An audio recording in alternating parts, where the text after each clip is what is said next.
पेट की चर्बी, उफ, ये शब्द सुनते ही ना दिमाग में आता है कि इससे छुटकारा पाना कितना मुश्किल है ना? पर क्या हो अगर मैं कहूं कि इसे कम करने का एक सबसे आसान और असरदार तरीका भी है? जी हाँ, तो चलिए आज इसी गुत्थी को सुलझाते हैं। हम अक्सर क्या सोचते हैं, यही ना, कि पेट पर जो चर्बी जमी है वो बस कपड़ों की फिटिंग बिगाड़ रही है। लेकिन क्या ये सच में सिर्फ दिखने की बात है या इसके पीछे कुछ और भी है? सच तो ये है कि असलियत इससे कहीं ज्यादा चौंकाने वाली है। जरा इन बातों पर गौर कीजिए। ये सिर्फ वजन का मामला नहीं है, बिल्कुल नहीं। पेट की चर्बी वो सीधे हमारे दिल और लिवर जैसे जरूरी अंगों पर असर डालती है। और पता है, जब कमर का साइज बढ़ता है तो दिल की बीमारी का खतरा भी बढ़ जाता है। इतना ही नहीं, हल्का सा भी डिहाइड्रेशन मतलब पानी की कमी हमारे मेटाबॉलिज्म को धीमा कर देती है। और तनाव और नींद की कमी, अरे वो तो हमारे शरीर में अनजाने में ही फैट जमा करने वाली एक फैक्ट्री चला रहे हैं। तो किसी भी दुश्मन से लड़ने का पहला नियम क्या है? उसे अच्छे से पहचानना। तो चलिए सबसे पहले ये समझते हैं कि ये पेट की चर्बी असल में है क्या और इसे इतना खतरनाक क्यों माना जाता है। देखिए, चर्बी ना दो तरह की होती है।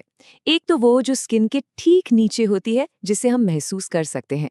पर असली विलन वो है विसरल फैट। ये वो छिपा हुआ फैट है जो पेट के अंदर हमारे जरूरी अंगों जैसे लिवर, पैंक्रियास और दिल के चारों ओर लिपटा होता है। इसे साइलेंट किलर भी कहते हैं। पता है क्यों? क्योंकि ये अंदर ही अंदर हार्मोन्स का बैलेंस बिगाड़ता है और सूजन पैदा करता रहता है। और जब ये विसरल फैट बढ़ता है ना, तो ये अकेला नहीं आता।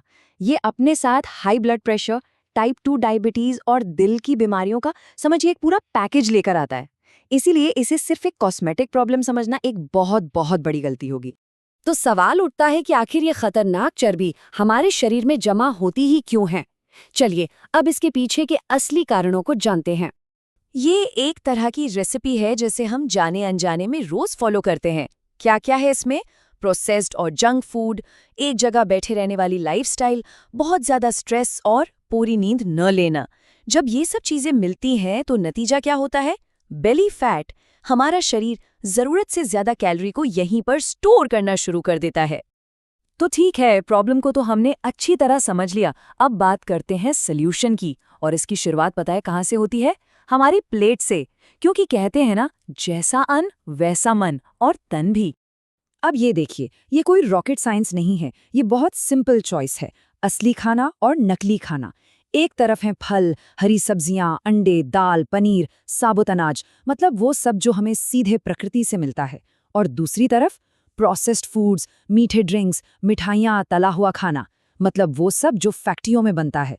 स्वाद शायद मिल जाए, पर सेहत नहीं। और एक अच्छी खबर है, कुछ फूड्स ऐसे भी होते हैं जो हमारे शरीर की फैट बर्न करने की मशीन को और तेज कर देते हैं। इन्हें अपनी डाइट में शामिल करना सच में एक बहुत स्मार्ट मूव है। और ये देखिए, ये सारी चीजें तो हमारे किचन में ही मौजूद हैं। नींबू, जिसमें भरपूर विटामिन सी होता है। ग्रीन टी, जो फैट ऑक्सीडेशन को बढ़ाती है। अदरक और दालचीनी, ये तो मेटाबॉलिज्म के लिए बूस्टर हैं।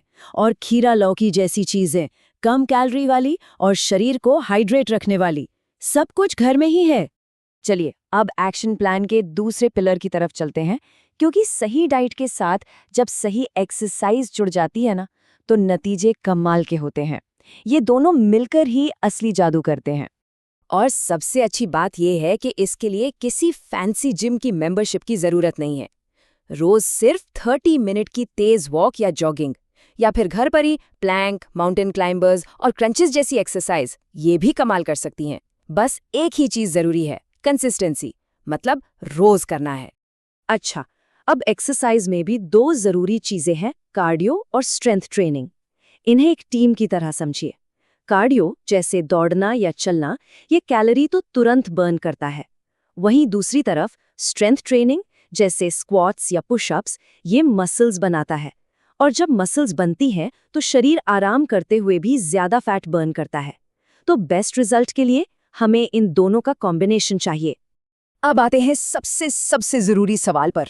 डाइट और एक्सरसाइज से जो रिजल्ट मिले, उन्हें हमेशा के लिए बनाए कैसे रखें? जवाब छिपा है हमारी रोज की छोटी छोटी स्मार्ट आदतों में। दिन की शुरुआत अगर सही होना तो पूरा दिन सही जाता है। जरा इस सिंपल रूटीन को देखिए। स्टेप 1, सुबह उठते ही खाली पेट गुनगुना पानी या नींबू पानी पीना। ये बॉडी को डिटॉक्स करता है। स्टेप 2, सिर्फ 10 से 15 मिनट की योगा या स्ट्रेचिंग। ये शरीर के इंजन यानी मेटाबॉलिज्म को किक स्टार्ट कर देती है। और स्टेप 3, कुछ मिनट की धूप लेना। बस इतना ही। ये मेटाबॉलिज्म शब्द हम बार बार सुन रहे हैं। ये है क्या? आसान भाषा में ये हमारे शरीर का वो इंजन है जो खाने को एनर्जी में बदलता है। अब सोचिए, अगर ये इंजन ही सुस्त पड़ जाए तो क्या होगा? शरीर एनर्जी बनाने के बजाय उस खाने को फैट के रूप में जमा करना शुरू कर देगा। तो इस इंजन को तेज कैसे करें? तरीका बहुत आसान है। प्रोटीन से भरपूर डाइट लें, रोजाना एक्टिव रहें, खूब पानी पिएं और सबसे ज़रूरी 7 से 8 घंटे की अच्छी नींद लें। अगर गौर करें तो ये सारी बातें वही हैं जो हम पहले भी डिस्कस कर चुके हैं। सब कुछ आपस में जुड़ा हुआ है। अब बात करते हैं एक छिपे हुए विलन की, जिस पर अक्सर हमारा ध्यान ही नहीं जाता, और वो है स्ट्रेस। जी हाँ, हमारे दिमाग में जो कुछ भी चलता है ना, उसका सीधा असर हमारे पेट पर पड़ता है। इसका साइंस बहुत सिंपल है। जब हम बहुत ज़्यादा स्ट्रेस लेते हैं तो हमारा शरीर एक हार्मोन रिलीज करता है जिसका नाम है कॉर्टिसोल। और इस कॉर्टिसोल की एक बहुत बुरी आदत है। ये शरीर को सिग्नल देता है कि फैट जमा करो, खासकर पेट के आसपास। तो स्ट्रेस को मैनेज करना मतलब सीधे सीधे फैट को मैनेज करना है। और इसके लिए मेडिटेशन, योगा या अपनी कोई भी हॉबी बहुत मदद कर सकती है। तो अगर हम सारे तरीकों को एक साथ देखें तो हर चीज़ के अपने फायदे और अपनी कुछ सीमाएं हैं। डाइट कंट्रोल अच्छा है पर रिजल्ट धीरे आते हैं। एक्सरसाइज से फैट तेजी से बर्न होता है पर मेहनत लगती है। घरेलू उपाय आसान हैं पर उनका असर लिमिटेड होता है। और इंटरमिटेंट फास्टिंग असरदार है पर उसके लिए अनुशासन चाहिए। मतलब असली कामयाबी किसी एक चीज़ में नहीं, बल्कि इन सब के एक सही कॉम्बिनेशन में है। तो आखिर में सबसे ज़रूरी बात क्या है? कोई जादू की गोली नहीं है, कोई रातों रात होने वाला चमत्कार नहीं है। असली सीक्रेट है निरंतरता और स्वस्थ आदतें। रोजाना की छोटी छोटी सही आदतें ही एक दिन बड़ा और परमानेंट बदलाव लाती हैं। बस यही फॉर्मूला है एक फिट और हेल्दी लाइफ का। तो ये सारी बातचीत के बाद अब सवाल ये नहीं है कि क्या करना है। हम सब जानते हैं कि क्या करना है। सवाल ये है कि शुरुआत कैसे करनी है। तो आज अभी से वो कौन सी एक छोटी सी हेल्दी आदत शुरू की जा सकती है? क्या वो मीठी चाय की जगह ग्रीन टी पीना होगा, या शायद डिनर के बाद सिर्फ 10 मिनट की वॉक? सोचिए, वो पहला और सबसे आसान कदम क्या हो सकता है।